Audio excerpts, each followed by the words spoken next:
Ассаламуалейкум, YouTube арнасының көрермендері. Әдеттегідей бұл мен Ерсін.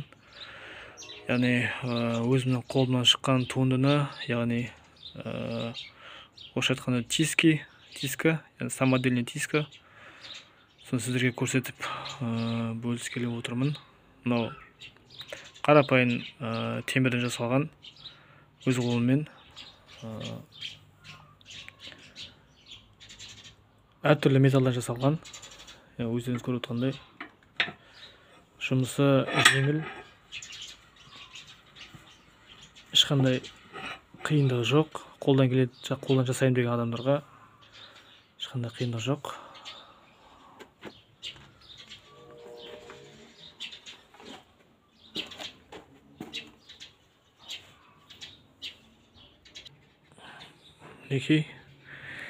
Енді бұны әркім өзінің орнату жағына қарай ыңғайлап қоя береді.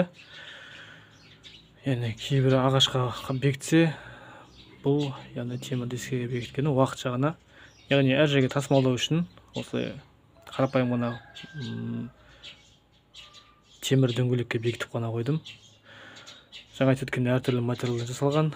Асты швейлер, одан кейін ұзын темірлер, мүмкіндігінше қалың болған өте дұрыс. Яғни айтқанда 5 мм қалыңдығы, көрсеткендей 5 мм бәрі қалыңдығы. Өткенде жұқа болып кетсе, ол кезде ол өте нәзік болып жұмыс істеу қиындап кетеді. Іші кәдімгідей резьба бар. Қазір өздеріңізге жұмыс істеу жағын көрсетейін. Енді бояуына өте мән бермей қойыңыздар. Әркім өзінің қалауына қарай бояйды, бояп алады. Қазір жұмыс істеу жағын кішкене көрсетемін сіздерге. Яғни ең бар ашылғаны қазір сіздерге көрсетемін өлшеп. Так, мінекей 13,5. 13,5 енді әркім өзінің қалағанына қарай келтіріп жасауға болады. 13,5. Енді кішігірім темір бекітіп қоюға, ұстатуға арналған. Банша көрсетейін сіздерге қаншалықты қысатынын.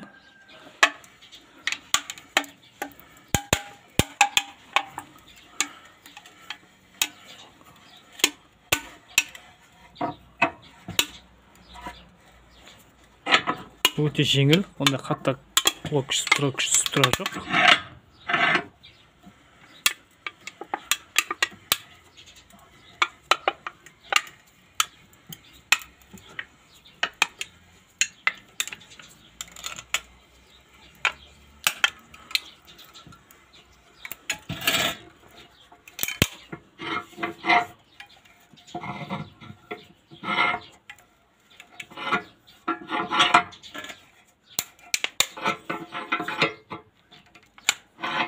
Міне осы ағара қыса береді. Одан бөлек 40-40 мінекей труба. Қазір ұнтта көрсем сіздерге.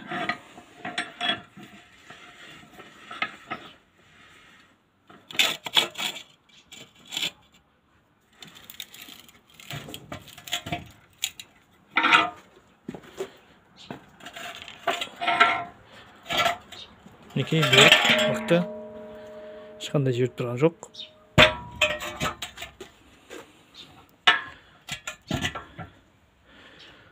Мінекей осындай қарапайым тесік істеп алуыңызға болады өзіңізге. Жұмыс істеуіңізге қарай. Ешқандай сатып алудың қажеті жоқ. Өткенде қазір нағыз тескінің өзі бағасы өте қымбат. Әр кетсе 10 мың теңге тұрады. Кішкентайының өзі 7-8 мың.